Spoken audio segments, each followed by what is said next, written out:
Le truc, c'est que moi, j'ai grandi dans une campagne très très reculée et le seul truc que j'avais pour me divertir, c'était des instruments de musique, de l'art, mais j'avais rien, j'avais pas de téléphone, pas de télé, pas de jouets en plastique ou des choses comme ça. C'était une enfance très spéciale, on va dire. One Piece is real. Is real? One Piece is real, for real.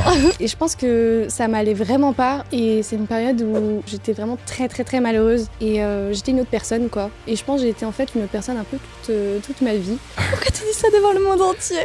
Est-ce que le piano et toi, c'est une histoire d'amour?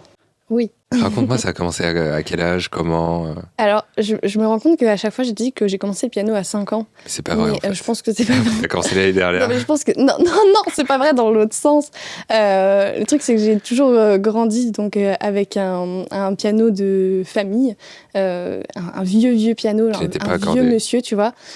Non, c'est une très belle marque, c'est un Steinway & Son, voilà, je l'aime d'amour. Non, mais c'est un très vieux piano qui a plus de 100 ans, tu vois, donc on a dû le rénover à un moment et putain, ça a duré longtemps parce que ça coûte super cher de rénover un piano et surtout un piano de cette envergure-là. C'est vraiment un monsieur, quoi. Et donc j'ai grandi sur ce piano et je pense que, en fait, je sais pas à quel âge tu commences à marcher, mais peut-être à 2 ans. J'ai déjà vu des vidéos de moi, en tout cas, où j'arrive même pas à marcher, je suis à 4 pattes et je monte et je fais je pourrais te passer la vidéo si jamais je retrouve. Vraiment, je l'ai dans mon téléphone, je l'ai vu il y a 2 semaines. Mais j'ai commencé dès que j'en avais l'âge, quoi. Je pense que 5 ans, c'est beaucoup trop tard, en fait. Donc, j'ai commencé Et dans ta famille, t'avais des pianistes ou le piano, il était là un peu par hasard? On avait un piano de famille, et donc mon père, oui, jouait dessus. Donc Daniel Balavoine et tutti quanti. et ouais, en fait, c'était un peu l'instrument de mon papa. Et il me jouait des morceaux, enfin, il nous jouait, à moi et ma fratrie, des morceaux le soir, avant de m'endormir. Donc des Chopin, des Beethoven et tout. Et ça, c'est trop chouette parce que ces morceaux qui m'ont bercée, après, j'ai pu les jouer. Ouais. Et c'était incroyable. Ça, c'était incroyable parce que pour moi, c'était pas le morceau de Beethoven, c'était le morceau de papa, tu vois. Et non, c'était trop chouette et c'est vraiment une histoire d'amour et c'est un compagnon, quoi. J'ai grandi dessus. Les gens vont me prendre pour une folle quand je dis ça. Mais oui, non, c'est vraiment un monsieur pour moi. C'est mon piano. Est-ce que ça a été un amour un peu mouvementé, oui. Dans le sens où tu t'es dit non vas-y c'est bon j'arrête, j'en ai marre, arrêtez de me saouler avec le piano. Mais c'est vraiment une relation, quand tu me l'as dit comme ça je me suis dit putain c'est vrai, il y a eu des moments. Ouais, il y a eu des moments surtout vers l'âge de 7 ans. De toute façon c'est la même chose dans tous les apprentissages quand tu apprends quand tu apprends d'un instrument, il y a un moment où tu fais ta petite crise d'adolescence quoi. Et t'en peux plus. Tu le fais à 7 ans. Oui. ça dépend de l'âge à laquelle tu commences quoi. Mais et surtout si tu suis un cursus avec un professeur, parfois c'est le professeur qui emmène cette phase-là pas cool parce qu'en fait finalement t'en as pas marre du piano mais t'en as marre du professeur. Ça pas cool. Et moi j'ai eu un moment où ça m'a saoulée, tu vois. Ça m'a un peu saoulée. Je pense que c'était un peu lié au solfège aussi parce que j'étais obligée de faire du solfège pour pouvoir prendre des cours de piano. Il y a certaines écoles de musique qui mettent ça en place pour justement forcer la personne à faire du solfège. C'est bien, mais le problème, c'est que le solfège, il est très mal enseigné parfois, tu vois, dans des écoles de musique.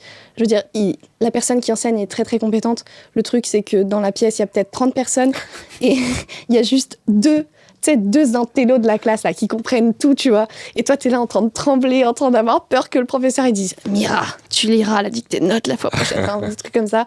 Non, c'est vraiment une histoire de traumatisme, hein, le solfège pour plein de personnes. Ouais. Et moi, ça l'est aussi. C'est pour ça qu'aussi dans ma formation, j'espère et je veux et je le fais. Je partage le solfège d'une manière motivante et je leur montre que c'est trop chouette. C'est un outil génial, hein, le solfège, pour déchiffrer des partitions. C'est nécessaire. Mais tu peux l'apprendre d'une autre manière, tu vois. Tu peux l'apprendre d'une manière chouette et pas traumatisante comme je l'ai vécu, quoi. Je suis totalement partie à droite à gauche, je disais. Mais du coup, en gros, à 7 ans, t'as ta première crise d'ado. J'ai la première crise d'ado, je pense que j'en ai eu plusieurs, tu vois. C'est drôle de dire 7 ans crise d'ado. Mais t'as toujours su que tu voulais être, peut-être même pas, hein, mais tu voulais être pianiste quand t'étais petite ou pas forcément? Ça a toujours été une évidence. On est en train de partir de ce que j'étais en train de dire sur le piano. Continue. Attends, je vais juste terminer ça. Oui, t'as raison. En fait, oui, il y a ce moment-là. Et je remercie mes parents qui m'ont un peu forcée, tu vois. Aux parents. Mais non, mais c'est ce moment-là, tu peux le ressentir, mais même du coup plus tard dans ton apprentissage, même si tu commences plus tard, tu peux le ressentir vers 15, 17 ans, voilà. je pense que c'est bien d'être entouré et des personnes qui te disent que c'est chouette en fait d'apprendre un instrument, c'est chouette d'apprendre le piano, que tu fais des efforts. Peut-être prendre un peu de recul, faire des petites pauses, tu vois. Mais il faut pas arriver jusqu'à ce moment où t'en peux plus, où t'es saturé et où ça devient carrément un dégoût. Et le truc, c'est que si tu aimes ton instrument avec énormément d'amour, ben la frontière entre amour et haine, tu vois, elle est très très fine. Et il faut surtout pas passer du côté haine, quoi. Parce qu'une fois que tu vas vers le côté haine et que ça devient aussi gros que ce que tu ressentais pour lui quand c'était de l'amour, bah tu peux plus trop revenir en arrière. Et il y a plein de gens, malheureusement, en général, c'est lié au professeur. Hein. Quand le professeur, il te fait peur, tout ça, t'en as marre, tu veux plus aller en cours, bah tu commences à détester ton piano et après, t'arrêtes. Il y a tellement de gens... moi, j'étais dans une école de musique où il y avait des auditions, tu vois, t'étais obligé de jouer devant les parents, devant la ville, tu vois, dans un théâtre. Il y avait tellement d'élèves... je sais plus, il s'appelait Paul, il me semble.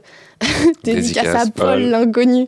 Oh, mais lui, il était forcé. Non, il s'appelait Hector. Il était forcé par ses parents de faire du piano, lui, depuis son plus jeune âge. Et tu vois, il arrivait, genre, il traînait les pattes, il arrivait, il se posait devant le piano. Et là, il jouait, mais c'était caca. Mais même lui, il n'en pouvait plus. Il s'arrêtait au milieu, ça le saoulait.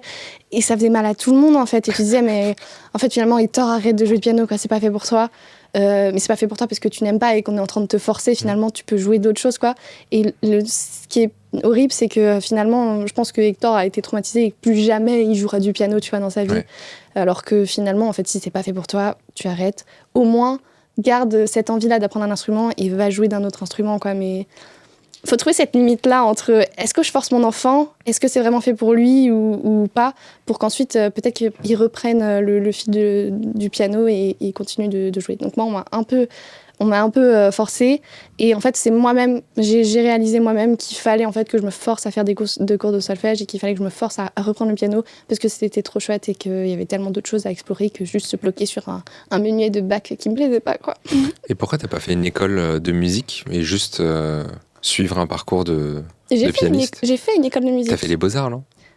Ah, tu veux dire une école de musique professionnelle après? Oui. À mes 17 ans, ah oui, autre chose. Oui. Donc oui, j'ai déjà suivi un cursus d'école de musique en parascolaire, tu vois, c'est comme ça en général que les enfants apprennent. Mais c'est vrai qu'à 18 ans, j'ai eu ce moment-là où je me suis dit, waouh, c'est le grand vide, quoi. C'est là normalement où j'ai le droit de choisir après le bac. Est-ce que je fais que du piano ou est-ce que je vais vers les Beaux-Arts? Parce que le truc, c'est que moi, j'ai grandi dans une campagne très, très reculée. Et le seul truc que j'avais pour me divertir, c'était des instruments de musique, de l'art. Mais j'avais rien. J'avais pas de téléphone, pas de télé, pas de jouets en plastique ou des choses comme ça. C'était une enfance très, très spéciale, on va dire. Mais grâce à ça, j'ai pu affiner mon goût pour l'art. Et donc, à 18 ans, je me suis dit, mais en fait, si je vais que faire du piano, j'aurais plus la possibilité de m'exprimer, tu vois, dans des autres champs d'art, style de la peinture, du dessin. Parce que quand tu vas faire des études de piano professionnelles pour devenir pianiste professionnel, donc jouer dans des concertos, faire des concertos, et faire plein de choses comme ça, accompagner des grands artistes, des grands chanteurs, ça, t'es obligé d'avoir un niveau stratosphérique, et pour ça il faut travailler 8 heures par jour non-stop. Donc ta peinture tu l'oublies, hein, parce que pour peindre c'est 8 heures par jour non-stop aussi. À un moment il faut choisir, et j'ai eu cette conversation du coup avec mon professeur qui m'a accompagnée depuis que je suis toute petite. Lui m'a vu grandir, d'ailleurs je l'aime très très fort, c'est vraiment mon père du piano, quoi. Et on a eu cette discussion et j'ai décidé que j'allais partir vers les Beaux-Arts parce qu'au moins aux Beaux-Arts je pouvais faire du piano.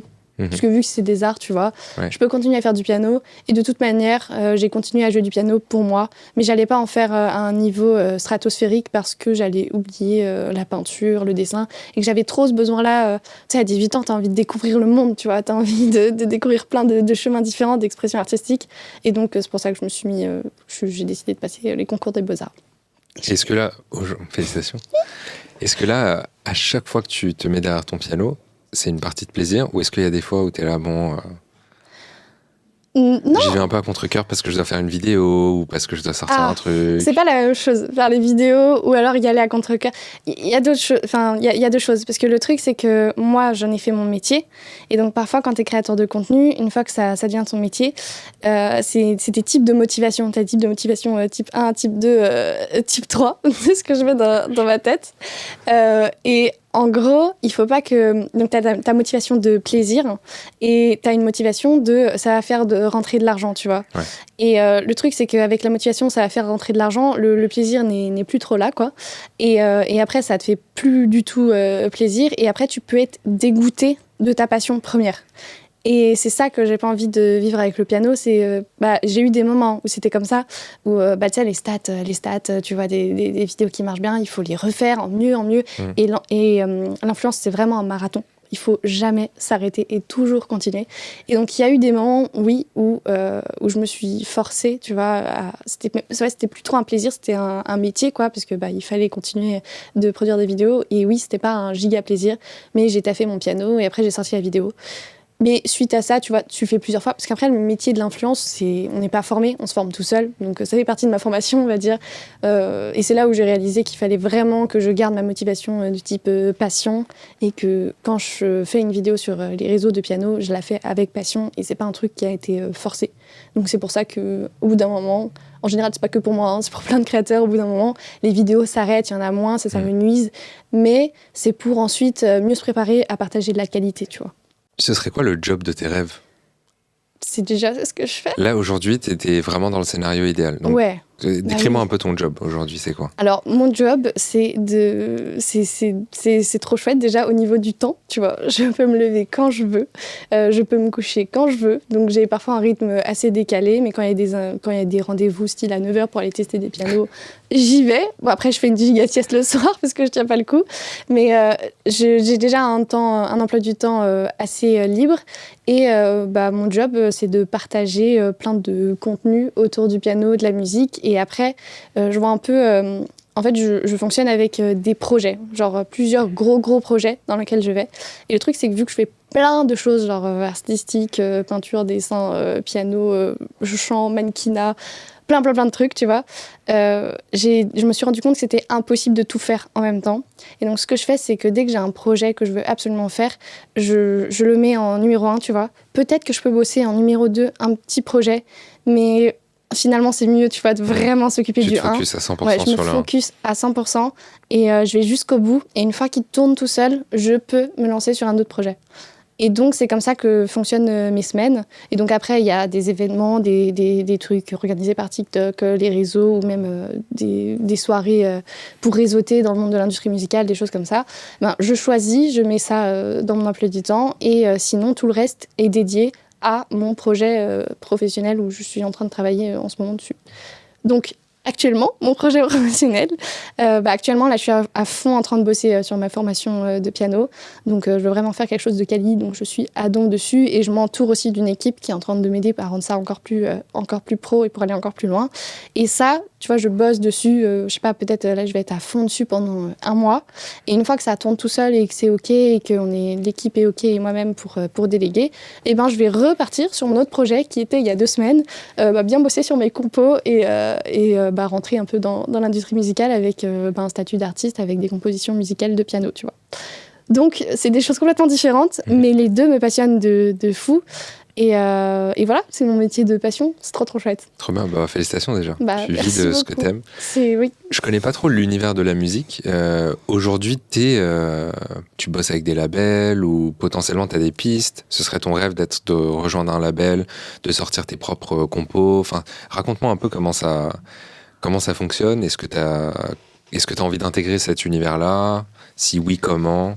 Alors, oui, c'est vrai que là, je suis bien dans l'univers des réseaux de l'influence, mais je ne suis pas du tout encore dans cet univers-là et j'aimerais bien l'intégrer et de toute manière, je vais y aller. C'est pour ça que là, j'ai rencontré en ce moment pas mal d'artistes et tout dans ce monde-là de l'industrie musicale pour mieux comprendre comment ça fonctionne. Et puis, je suis allée voir quelques maisons de disques et tout qui m'ont expliqué comment ça fonctionne, les labels, tout ça.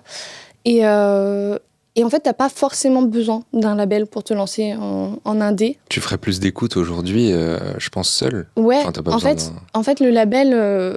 j'ai déjà ma propre force. Je suis créatrice de contenu, j'ai plus d'1,5 million d'abonnés sur plein de plateformes différentes. Et je peux moi-même créer... c'est ma boîte de com, en fait. C'est moi qui fais ma distrib. Et je sais pas si tu connais des créateurs, des créatrices style... comment ça s'appelle? J'ai vu... Celui qui a fait Golden Hour. Je vois, mais j'ai pas le... Make you shine, comme ça là. Jake, GVCK, un truc, je sais plus comment il s'appelle, Jake. Ouais. Jake. Et qui cartonne d'ailleurs. Lui, il a cartonné et il est indé, tu vois. Il n'a pas eu besoin de label et il y a tellement de labels qui lui envoient des messages en mode on aimerait bien travailler avec toi, voici un gros chèque et tout. Et il continue, tu vois, de bosser en indé avec sa propre team, tu vois. Et ça marche très bien et en fait, il en a clairement pas besoin. Il a même chanté avec Alicia Keys l'autre coup, là, c'était, tu vois. Si, il a chanté avec Alicia Keys. Enfin, il a joué du piano et chanté et elle a chanté sur Golden Hour, sur un plateau télé et il a fait plein de télé et tout. Enfin, bref. Incroyable. Tu vois, il a réussi et il a pas besoin. Et ça, c'est trop chouette. T'as pas besoin de te lancer, je pense, avec un label. En fait, ça dépend de ton statut. Et moi, je vais voir. En fait, peut-être que pour libérer du temps, même si t'as full abonné, c'est mieux de bosser avec un label. Ça dépend. Il y a plusieurs types de contrats aussi. Genre, t'as un contrat artiste où le label, il fait tout. Et l'artiste, il a juste à chanter, aller en studio, mais au niveau de la prod, au niveau de la gestion de l'emploi du temps, de la promo de l'album, et puis de la prod sur les tournages de clips, c'est eux qui gèrent tout, tu vois. Donc ça, c'est le premier. T'as le deuxième où là, il me semble que tu donnes plus de thunes et donc du coup, bah, là, il y a moins de parts pour le label. Mais tu donnes plus de thunes, t'es ta propre prod, tu vois. Et le troisième, c'est...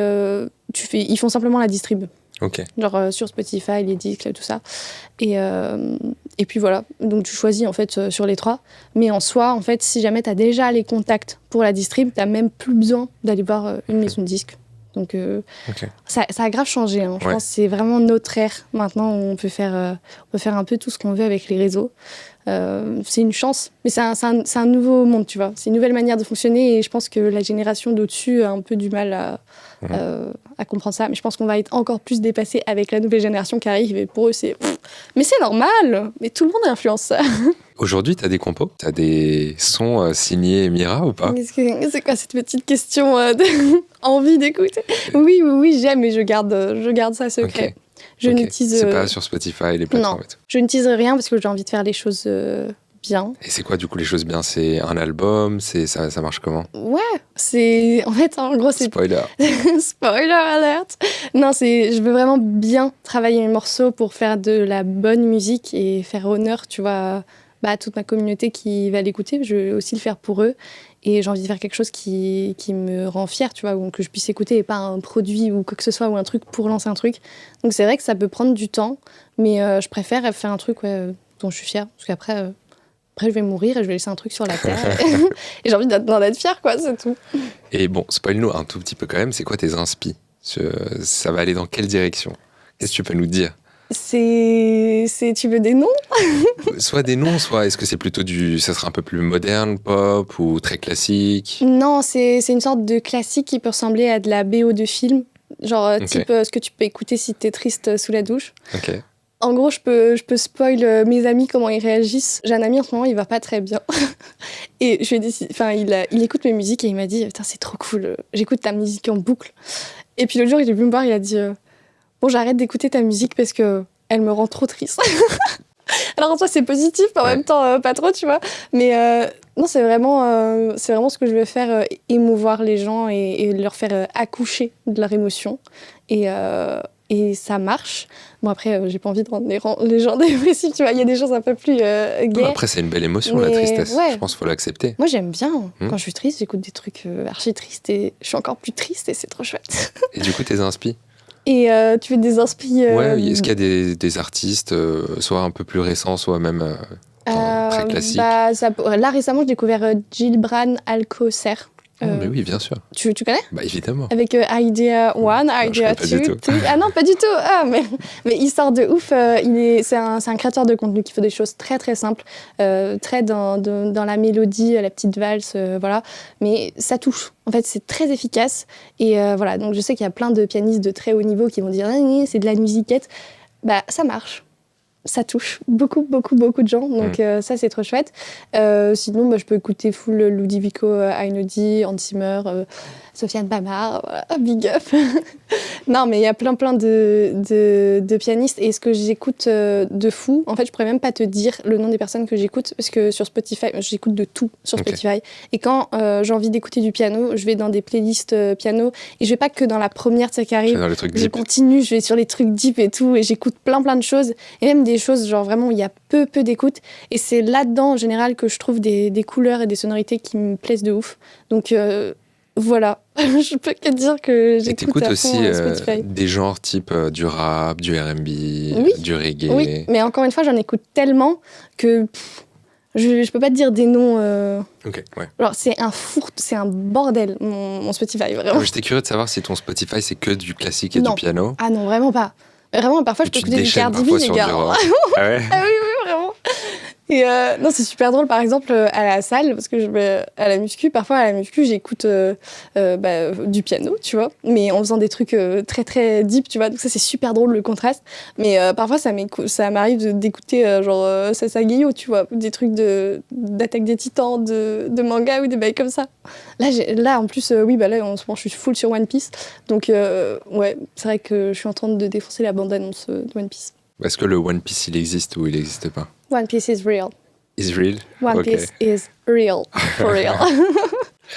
T'as l'épisode 600 là, c'est ça? Ouais.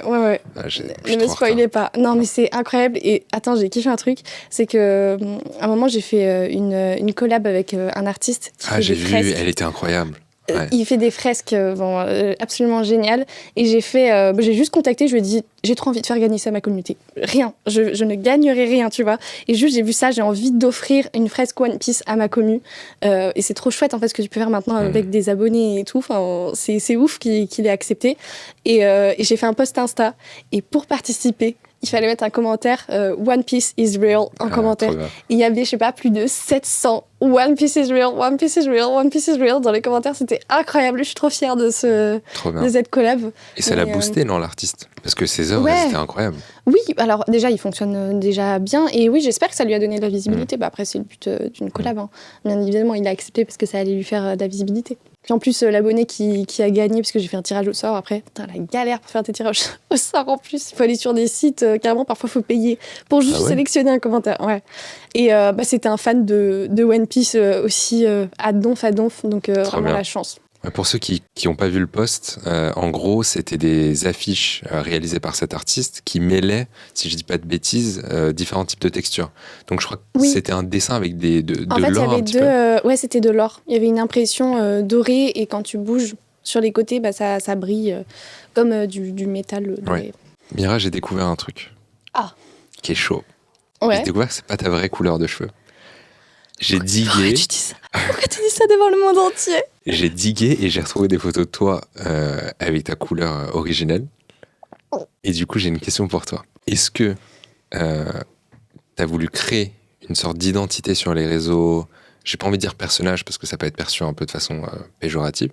Mais est-ce que t'as vraiment voulu créer une identité marquante en disant ok, j'adopte cette couleur, etc. Ou alors non, pas du tout. Est-ce que c'est juste un kiff et tu kiffes trop Ou raconte-moi un peu le cheminement. Alors, c'est assez marrant. C'est l'un des trucs assez deep. Dans des trucs assez deep. Je pense que cette couleur, ça a été un gros changement pour moi. Parce qu'en gros, j'ai fait cette couleur quand j'étais en prépa Beaux-Arts. Surprenant. Mais j'ai fait ça en fin prépa Beaux-Arts. Et j'ai eu un gros changement de personnalité. Et genre, tu vois les clichés des Beaux-Arts ou pas? J'ai pas envie de dire ceux que je connais, mais ceux que j'imagine. Bon, alors je vais pas non plus dire beaucoup de clichés parce que j'ai pas envie de m'attirer les foudres, voilà.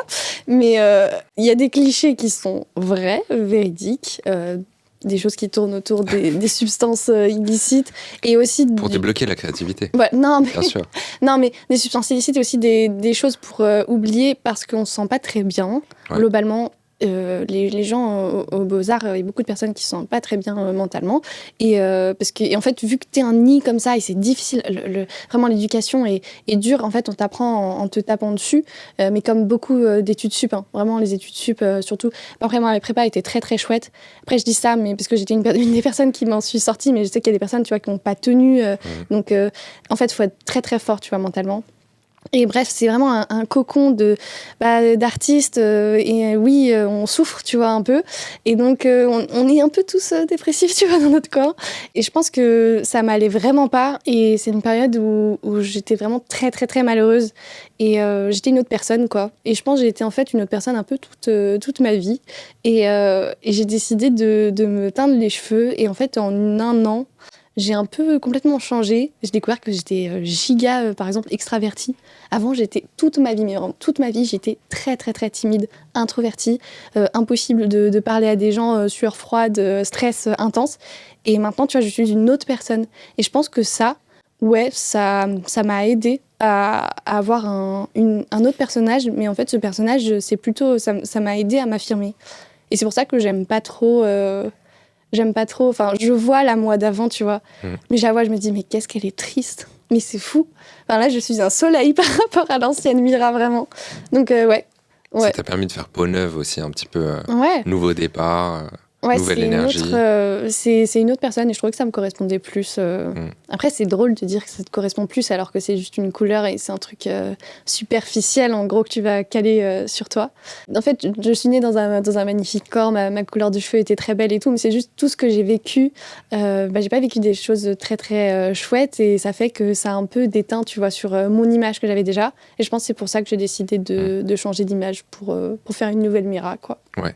Donc, voilà. Et ton image sur les réseaux, quand tu t'es lancée, t'y as réfléchi? Tu t'es dit, ok, non. Tu t'es lancée vraiment spontanément. Oh non, vraiment pas. T'as posé ta cam. Vraiment pas, c'est moi. c'est moi, quoi. Après, c'est une facette de moi, c'est ce que je dis toujours à ma connue, c'est que de toute manière, sur les réseaux, c'est impossible d'être 100% toi, full authentique. Tu seras jamais la même personne parce que tu montres juste une facette. Et quand on fait des vidéos de soi, à chaque fois, genre juste, on pose le téléphone, on sait ce qu'on va faire, quoi. Ou alors, il va y avoir un truc imprévu. Mais après, une fois qu'on a la vidéo, on décide de la poster ou non, quoi. Donc, c'est une autre facette de notre vie.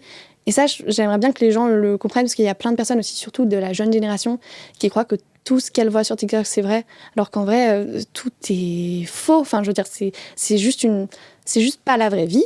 C'est vrai dans le contenu est véridique, il existe, mais par contre, c'est peut-être des fictions, tu vois, c'est des mini-fictions qui sont sur TikTok. Et ça, c'est vrai qu'il y a plein de personnes qui pensent que c'est totalement véridique et carrément, elles s'identifient à ça. Et ça, c'est chaud. Et donc, je pense qu'il y a aussi un gros souci au niveau de ce que comment les gens qui consomment uniquement les réseaux voient les réseaux, quoi.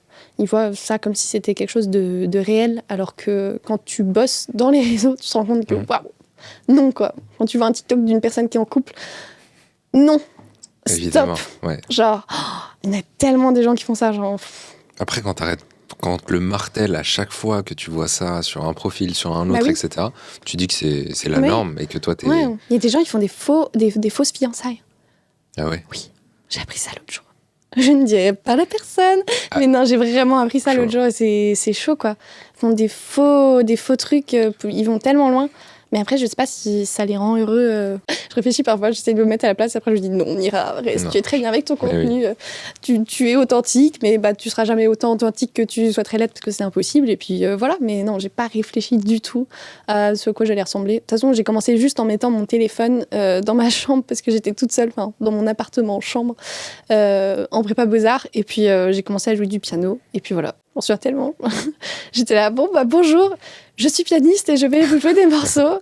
Puis tu sais, tu trembles un peu parce que c'est les premières fois. Ouais.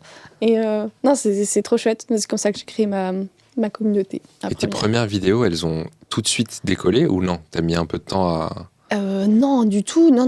Mais je pense qu'en plus, c'est ça un peu pour tous les créateurs de contenu quand ils n'ont pas de potes dans ce milieu-là. Et même les artistes, musiciens et tout, quand on écoute leur musique, on dit « Ah, il vient de percer et tout, il vient de commencer. » Pas du tout, le mec, ça fait 10 ans qu'il trime. Mais non, après, je faisais des petites trends par-ci, par-là, un peu comme tout le monde. Des choses qui sont évidemment supprimées à l'heure actuelle. Mais ouais, non, je faisais des petits trucs et...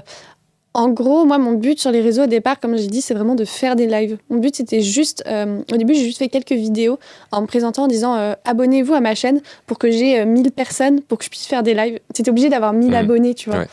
Et j'ai juste fait ça et je faisais pas de vidéos, en gros. Genre, les vidéos, pour moi, c'était pas un truc important. Pour moi, c'était juste les lives où je jouais du piano de 22h à 1h du matin. Et les gens faisaient quoi? Ils mettaient juste leur téléphone? Ouais, T'as il y en des a, infos ils là-dessus? mettaient juste leur téléphone. Il y en a, ils peignaient en même temps, parce que je faisais aussi des lives peinture. Donc après, j'avais une mi-commu piano-peinture, tu vois. Mais ouais, les gens, ils travaillaient en même temps et parfois, à 1h du matin, ils s'endormaient. Ça, c'est trop chouette. Mais bon, du coup, ça me restreignait parce que je pouvais pas jouer du Vivaldi, tu vois. À 1h du matin, j'ai pas joué Summer dans les oreilles tout de suite. T'as essayé de faire la même chose sur YouTube? Tu sais, il y a tous ces trucs de Lo-Fi Girl ou Study With Me, etc. Je sais pas si tu vois ce que c'est. Franchement, j'étais que sur TikTok. Okay. Et j'avais même pas de chaîne YouTube à cette époque-là. Et c'est qu'au bout d'un moment où j'ai rencontré plein de créateurs et tout, et qui m'ont dit, mais si tu fais du contenu vertical, mets-le sur toutes les plateformes, en fait. Et c'est là que ça va créer des communautés à droite à gauche. Mais c'est vrai que j'ai jamais fait de live sur YouTube. Je pense que ça marcherait bien. Ouais, mais de toute manière, les lives marcheraient bien. Ouais. Parce que je suis allée sur Twitch aussi, mais j'ai fait 2 trucs de Twitch. Ça m'a rapporté 2000 abonnés. J'étais là, waouh, c'est ouf. C'est ouf. Ouais, c'est ouf. Mais j'ai arrêté parce que c'était à l'époque où je faisais plus trop de lives. Enfin, j'avais plein d'autres choses qui se passaient dans ma vie. Et les lives, c'est un peu contraignant si jamais t'es bloqué, tu vois, sur un horaire, sur une date. Et surtout, je faisais ça le vendredi soir, quoi. Vendredi soir, c'est là où il y a des soirées où justement, si tu deviens extraverti et que tu t'ouvres au monde, tu vas en soirée, tout ça. Donc c'est vrai, oui, j'avais commencé sur Twitch, mais en fait, tu peux faire des lives partout, quoi. Je pense que ça fonctionnerait. Mais là, je peux pas au niveau du temps, quoi. Quand tu vas dans des événements où tu côtoies un peu l'univers de la musique plus classique et traditionnelle, comment est-ce qu'ils te perçoivent? Comment est-ce qu'ils te regardent? Je pense que déjà, s'ils m'invitent, c'est qu'ils sont un minimum au courant de ce que je fais. Et là, je suis plutôt allée, pour être honnête, dans des événements qui étaient un peu pour la nouvelle... Enfin, c'est vraiment des artistes nouvelle génération qui ont mon âge, quoi. Et qui sont eux aussi sur les réseaux, ou alors qui travaillent à être sur les réseaux. Je pense c'est comme dans tous les réseaux du monde, je pense qu'il y a toujours des gens des styles de personnes, tu vois, qui de toute manière vont être aigris et vont pas accepter ton métier parce qu'elles ont la grosse tête, des trucs comme ça. Mais sinon, il y a aussi des groupes de personnes qui viennent me voir et qui sont surpris que je sois là parce qu'ils kiffent ce que je fais sur les réseaux. Et surtout, j'ai rencontré aussi des personnes qui bossent dans l'univers artistique et qui sont venues justement me voir pour me demander si j'allais faire quelque chose de sérieux après dans l'industrie musicale. Enfin, c'est marrant, ils te disent sérieux. Est-ce que tu vas faire quelque chose de sérieux? Oui. Je me suis fait avoir toute seule. C'est marrant ce que tu fais sur les réseaux, mais est-ce que tu vas faire un truc de sérieux, Mira? C'est vrai. Non, mais c'est vrai qu'il y a toujours cette partie qu'on est juste des gens qui bossent sur les réseaux, mais même avec les lois qui passent et tout pour pour montrer que c'est un véritable métier, je pense qu'on aura toujours la même casquette que les youtubeurs à l'époque. Ouais. Donc ça va mettre un bout de temps et peut-être dans 10 ans, oui, ça sera totalement accepté. Donc oui, il y a des personnes dans le monde de la musique qui trouvent que c'est pas giga sérieux, mais après, je pense que c'est parce qu'ils sont dans cette bulle, tu vois. Nous, quand on est créateur de contenu, je suis sûre qu'il y a des créateurs de contenu qui peuvent regarder les artistes qui sont chez bon, je vais pas dire les marques et tout, mais des artistes qui sont dans des labels et se dire, vous êtes des petits joueurs, tu vois, vous avez pas une bonne com, vous êtes des artistes, mais en fait, vous avez même pas 20K sur Insta, du coup, vous pouvez pas aller très loin, alors que si vous faites tout seul, c'est de l'argent économisé, en plus, il n'y a même pas besoin de payer, tu vois, t'as déjà ton audience. Donc, je pense qu'on est toujours un peu les cons et les pas sérieux de quelqu'un, quoi. Donc, oui, j'ai rencontré des gens qui m'ont pas pris au sérieux, mais bon, j'accepte, quoi. T'as parlé vite fait de youtubeurs et tout. À part One Piece, tu consommes un peu du contenu YouTube ou pas trop? À part One Piece, je regarde pas One Piece. Enfin, tu regardes pas One Piece sur YouTube, mais en gros, tu... oui et non. Je consommais de ouf quand j'étais petite. Tu regardais quoi quand ce qui est super drôle, c'est que tous les gens que je consommais quand j'étais petite, je les ai rencontrés en teuf et tout, genre maintenant, tu vois. Donc je consommais genre Natou, Cyprien, Squeezie, Ludovic, Kemar, Mister V, tu vois, toute cette clique. Ça te rappelle des souvenirs quand j'en parle? Oh là là, les souvenirs. Je consommais ça de ouf. Et puis maintenant que je suis créatrice, plus du tout. Parce que déjà, ça change. YouTube a changé. Maintenant, c'est des prods de 45. Tu arrives sur YouTube, tu dois prendre 1 heure, tu vois. tu dois poser un congé maternité quoi, pour terminer les vidéos. Flemme en tant que créatrice de contenu. Trop chouette en tant que consommateur, bien évidemment. Ça veut dire qu'il y a de la qualité de folie. Mais Les seuls trucs que je consomme encore, c'est des vidéos de Squeezie, et pas toutes. Quand elles sont trop longues, voilà. Mais sinon... non, mais c'est juste le temps. J'ai pas giga du temps, tu vois. Mais non, les vidéos de Squeezie. Mais vraiment, alors là, je pense que c'est que ça. Merci. Ok. Pardon, Squeezie, je t'aime. Voilà. Non, mais voilà, c'est tout ce que je peux consommer sur YouTube, je pense. Mais parce qu'après, aussi, il y a un truc, c'est que quand je consomme du contenu, je le consomme plus en tant que divertissement. Je le consomme en analysant maintenant. C'est insupportable. Ouais. Bah, parce que vu que mon métier, tu vois, c'est de travailler avec les algorithmes, je suis sans cesse en train de comprendre comment fonctionne l'algorithme de TikTok, YouTube, Facebook, tout ça. Alors, Facebook, j'ai laissé tomber, mais on reste sur YouTube, Insta et TikTok. Et donc, j'analyse, tu vois, quand je regarde le début de la vidéo, je suis en mode ah ouais, le hook, il est sympa, c'est pour ça que les gens sont restés. Ah, à la fin de la vidéo, il a cut direct, très bien pour le watch time. Tu vois, c'est des trucs comme ça. Et c'est vrai que c'est dur de regarder maintenant du contenu en enlevant mon métier derrière. Parce que mon métier, c'est créatrice de contenu, quoi. Comment tu vis le fait d'être reconnue dans la rue ou d'être interpellée? C'est un truc un peu bizarre, tu vois, au début. Après, on s'y fait. Le truc, c'est très chouette, hein, c'est adorable en général, tu vois, c'est des échanges super, super chouettes et la personne, elle part et toi, t'as ton grand sourire bêta comme ça, trop, trop chouette. Mais ce qui est un peu chiant, c'est que parfois, ça fout une petite pression. Parce que parfois, t'as pas envie, tu vois. Parfois, il y a des moods où tu te réveilles des jours, t'es là en mode là, vraiment, je vais pas très bien, tu vois, je me sens pas très bien. J'ai pas envie d'être reconnue. J'ai pas envie de me maquiller aussi pour sortir. Donc, si jamais je sors, les gens, ils vont me reconnaître et ils vont dire que je ressemble à un thon. Parce qu'il y a aussi l'impression de j'ai un bouton ici ou comme ça, tu vois. Et c'est vrai que parfois, bah ouais, je suis en train de faire mes courses et j'achète du PQ, tu vois. Genre, rayon PQ. Et t'as un mec, et en plus, ça se voit tellement quand les gens, ils te reconnaissent. Tu sais, la personne, tu le sens avec l'énergie. Elle est là, puis elle revient, puis elle repart, puis elle revient. Et tu sais, il n'y a pas d'échange. Ça se trouve, elle veut juste le rouleau de PQ. Ça, c'est le plus gênant. Oui, mais justement, dans ta tête, tu te dis, mais non, mais oh, t'es quoi? T'es qui? Calme-toi, tu vois, t'es personne. Elle, c'est pas du tout pour toi. Enfin, voilà, c'est ça que je me dis dans ma tête. Elle est là pour le PQ, tu vois. Et donc, tu te dis, bon, bah, tout va bien, mais tu sais, il y a un truc gênant, la personne est gênée, tu vois, aussi, et moi de même. Et après, elle vient te voir, et là, tu te dis, ah, mais ça veut dire que tout le film que je me suis fait, qu'en fait, c'est faux, que le PQ et tout, que là, je ressemble à rien, et que j'ai vraiment mis des tongs, et que le style est inexistant. Mais en fait, elle est vraiment là pour moi, quoi. C'est en mode, ah, cool, c'est ce que tu fais sur les réseaux. On prend une photo.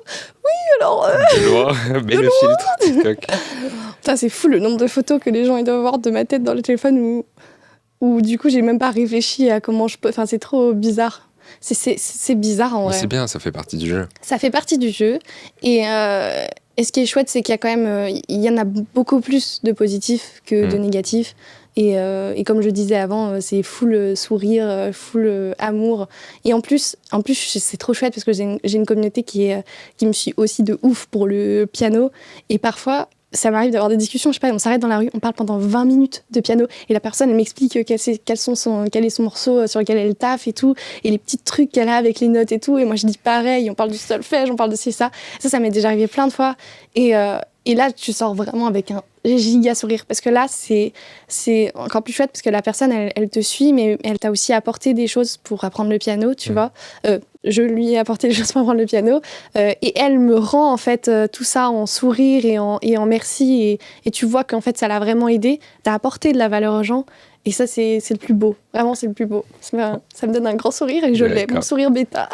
Et si c'était à refaire, je te disais, ok Mira, relance-toi, tu auras absolument le même succès, mais par contre cette fois-ci, te montre pas.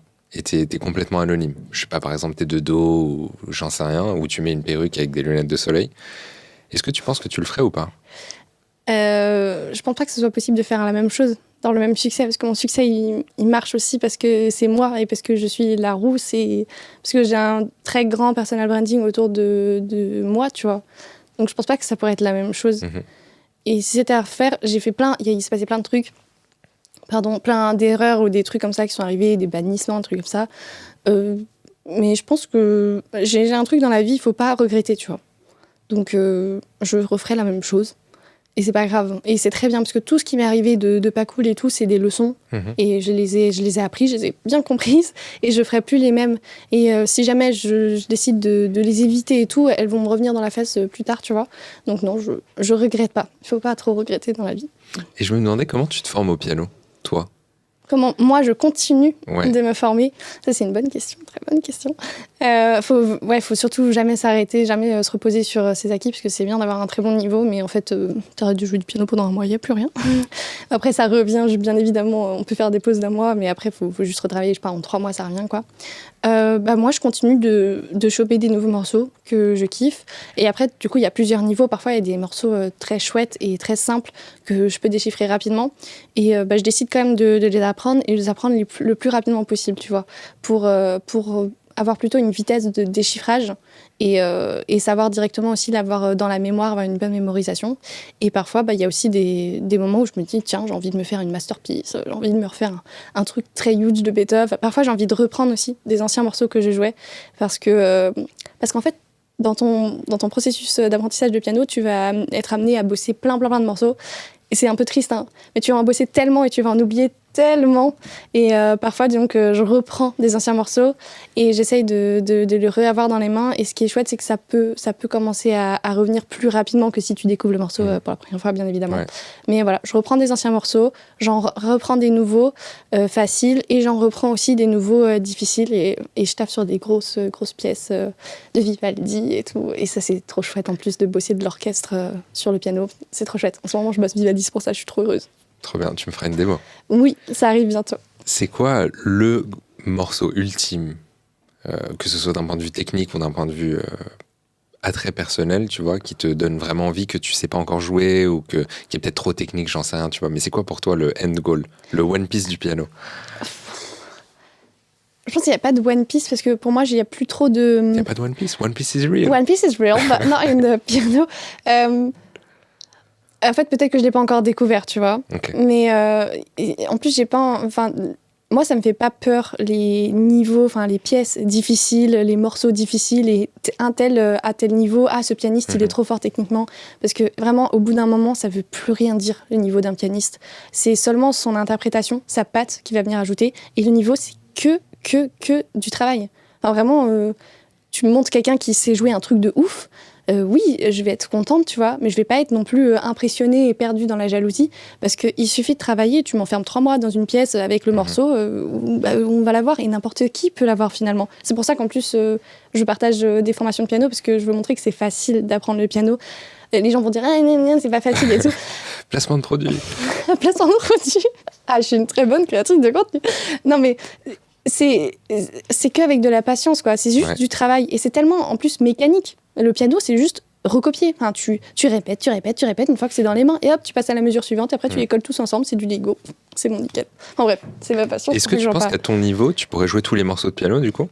Je pense qu'à mon niveau, pas à mon niveau maintenant. Ouais. Je pense qu'à tout niveau, tu peux en fait décider de jouer un morceau archi compliqué. Tu vas prendre X temps. Faut juste le décomposer et ça prendra beaucoup de temps. Le décomposer, le déchiffrer et tu peux le faire. Enfin, vraiment, je pense qu'il n'y a plus trop de différence de niveau. C'est pour ça que j'aime pas trop comparer, tu vois, les pianistes là-dessus. Et le morceau que je ne sais pas, enfin que j'ai pas encore pris le temps de jouer, tu vois, je ne sais pas jouer parce que j'y arriverai pas. Il faut travailler. C'est pour ça que je veux juste pas que les gens se découragent et se disent c'est impossible d'atteindre. Si, clairement, c'est juste de la patience. Et c'est la balade numéro 1 de Chopin. Incroyable morceau. En fait, je pense que je l'adore parce que mon prof n'arrêtait pas de la jouer. Je pense que c'est pour ça. Et j'ai jamais pris le temps en fait de la terminer parce qu'en général, c'est ça le truc, c'est que je commence le morceau. Je connais de ouf le début parce que je le kiffe, tu vois, j'ai tellement écouté. Donc, je taffe de ouf le début du morceau. Et puis, tiens, il y en a un autre qui arrive. Ouais, l'objet brillant. Il est tellement mieux là-bas, tu vois. Mais il est trop bien celui-ci. Mais tiens, je vais bosser l'autre, tu vois. Et en fait, j'ai tellement de débuts de morceaux, mais dans les mains. Mais alors là, mais en fait, je les termine jamais. Et ça, c'est un truc qui touche tous les pianistes. Vraiment. Tous les personnes qui jouent des instruments en général me disent ça. Comment on commence des morceaux, puis on les termine jamais, tu vois. Donc, un jour, je terminerai un jour. La balade de Chopin numéro 1, elle est magnifique. Et il me semble que c'est un morceau qui a été utilisé dans le film Le Pianiste. Je sais pas si tu connais le pianiste. Très beau film. Et je pense que si je te fais écouter la musique, tu vas dire mais c'est la musique du pianiste. Ouais. Okay. Et pour reprendre un peu ma question aussi sur comment est-ce que toi tu continues d'apprendre, quand tu es pianiste, t'as des exercices que tu peux suivre ou ça, c'est juste je prends un morceau, je m'entraîne et je travaille, ou non, est-ce que tu as des exercices? Je sais qu'à l'époque, spoiler, mais j'ai fait du piano. Oh! Et oui, Ah, tu m'as caché ça depuis le début. j'ai fait 16 ans de conservatoire, j'ai joué à l'Opéra National de Paris. C'est pas vrai Tu du mens. tout. Ouais, non, je mens sur cette Clairement, partie-là. tu mais mens, quoi. Enfin, c'est pas possible. Ok. techniquement, je sais même pas si c'est possible. Non, j'ai fait du conservatoire et bref, pour en revenir sur ce que tu disais, mon prof de l'époque, dédicace, bisous, il m'a dégoûté du piano. Ah, J'ai bah, du coup, c'est pas arrêté une bonne idée. complètement. Ouais. Mais là, j'ai envie de m'y remettre. Donc ma question, la vraie question, c'est Ok. concrètement, tu dirais pour quelqu'un qui nous écoute et qui a envie de se mettre au piano, ce serait quoi les étapes ou la logique à suivre pour apprendre le piano? Ce serait de trouver une personne, parce qu'il faut toujours commencer avec une personne qui te guide, tu vois, et qui kiffe le piano. Trouver la personne qui vraiment te motive et qui te donne envie de te lancer. Parce que je pense que vraiment le professeur, ça fait tout. Enfin, c'est pas comme tu viens de le dire, quoi. C'est trop triste. Dans Tu le fais sens. partie, tu as illustré Exactement. ce dont je parlais au début du podcast. Mais trouver la personne que tu trouves saine pour apprendre le piano et te lancer avec elle et trouver du coup la bonne méthode, parce que ça dépend de ce qu'elle apprend. Et si jamais, mais oui, si jamais cette personne, au bout d'un moment, elle te saoule, elle commence à te donner un mauvais avis, tu vois, du piano, et elle te tape, parce que oui, à un moment, elle va te taper, non, mais elle va te taper dessus en te disant c'est pas bien ce que tu fais, Ouais. tu vois. Mais si jamais elle te tape trop sur les doigts et que ça devient même plus logique, parce que oui, c'est un peu difficile parfois, il peut y avoir des moments où c'est pas super cool, mais il faut juste traverser, hein, c'est pas, dans la vie, tout est pas archi facile, faut passer ces petites étapes-là. Si c'est trop, là, il faut prendre la décision d'arrêter, tu vois, avec cette personne et d'aller en chercher d'autres. Parce qu'il y a plein de gens qui, du coup, une fois qu'elles ont leur professeur, elles se disent c'est lui, tu vois, je peux plus changer. Alors que non, c'est bien finalement, si c'est pas le bon, c'est bien d'aller voir d'autres horizons, quoi. Moi, je suis pas un bon exemple parce que j'ai toujours eu le même, tu vois, et que je refuse d'en avoir un autre parce que c'est le même et ça restera lui. Mais c'est ce que je vois en général. Parfois, il y a plein de personnes qui s'enferment, tu vois, en ayant peur aussi. C'est un peu une peur de l'abandon, tu vois, de se dire c'est cette personne qui incarne le piano pour moi. Ouais. Donc, je recommanderais aussi de bien être alerte si la personne est OK pour toi, encore à ton niveau, tu vois. Et de prendre ta formation. Si ça correspond, oui. Ouais. Mais en fait, si jamais, moi vraiment, s'il y a des personnes qui n'ont pas le bon feeling avec moi, si j'ai pas la bonne énergie, bah non. Enfin, je suis la pire vendeuse au monde, hein, vraiment. Mais non, si jamais On va couper ce passage, t'inquiète. si jamais j'ai pas la bonne énergie pour eux, bah faut aller chercher la personne qui correspond, c'est tout. Ok. Voilà. Trop bien. On arrive petit à petit sur la fin. Donc, je vais te poser quelques petites questions. La première, c'est est-ce qu'il y a un créateur que tu aimerais bien écouter sur un podcast comme celui-là? Ouais, c'est Phyllis Ackerman. Ok, je connais. C'est une pianiste Ok. et chanteuse, surtout. Et c'est incroyable le taf qu'elle fait sur TikTok. Et j'ai déjà fait venir chez moi, on a déjà joué ensemble et tout. Elle est trop chouette, c'est un amour, mais j'aimerais bien, parce que je trouve qu'elle n'a pas assez de visibilité. Ok, cool. Bah, écoute, je te demanderai son contact ou je lui enverrai un message. Ouais, de ouf. Et on verra. Et le projet dont je te parlais, là, de prendre une scène avec un piano sur la scène, bah, on le fera avec elle. Bah voilà. Non, je rigole. Top, ok. Est-ce que tu peux me dire rapidement l'impact que ça a eu pour toi d'être entouré d'autres créateurs? Je sais que dans ta vie quotidienne, tu es entouré de beaucoup de créateurs. Est-ce que tu penses que tu aurais pu être là où tu es aujourd'hui sans ça? Ça aurait pris plus de temps? Non. Qu'est-ce que ça t'a apporté concrètement? Une famille, vraiment. Une famille où je me sens à l'aise enfin. Un frère? Et un frère. Non, je l'avais déjà, mon frère. Mais j'ai pu enfin être accompagnée. En fait, tu n'es plus seule. C'est un gros truc chez les créateurs, c'est la solitude. Parce qu'en général, on dit qu'ils sont extravertis et tout, alors qu'en fait, il y en a plein qui sont timides. Ils sont pas du tout en train de parler avec plein de personnes. Ils parlent juste à leur iPad ou leur téléphone, tu vois. Donc, en général, ils sont très, très seuls. Et ça m'a apporté... t'as plein de retours, tu vois, sur tes vidéos. T'avances beaucoup plus vite. Et du coup, t'as un réseau aussi. Si jamais t'as un souci sur Insta, sur TikTok, tout ça, tu peux avoir des contacts de un tel, tu peux participer à des soirées, tu as tout de suite plus de choses parce que ton réseau est plus grand finalement. Et surtout, il faut bien s'accompagner, enfin bien s'entourer des bonnes personnes. Moi, j'ai de la chance d'avoir un frère qui a déjà un bon entourage archi sain là-dedans. Et voilà, donc c'est pour ça que je me sens je dis que c'est ma famille, quoi. Ouais. Et vous faites des sessions où, par exemple, tu leur montres une vidéo ou tu leur montres ta formation et tu leur dis, OK, là, essaye de me challenger et Au tout. début, on faisait ça. On faisait carrément des sessions en mode école, tu vois. Maintenant, vu qu'on a beaucoup évolué, juste, je vais toquer à la porte, parce qu'on habite tous ensemble en plus. Je toque à la porte de mon frère, je lui balance mon TikTok. Est-ce que ça va? Il me dit oui, et voilà. Ou alors non, t'es nul. Et puis là, je vais pleurer dans un coin. Et je rigole. Non, mais on me demande des retours, tu vois, un peu comme ça. Ça prend 10 secondes. Et voilà.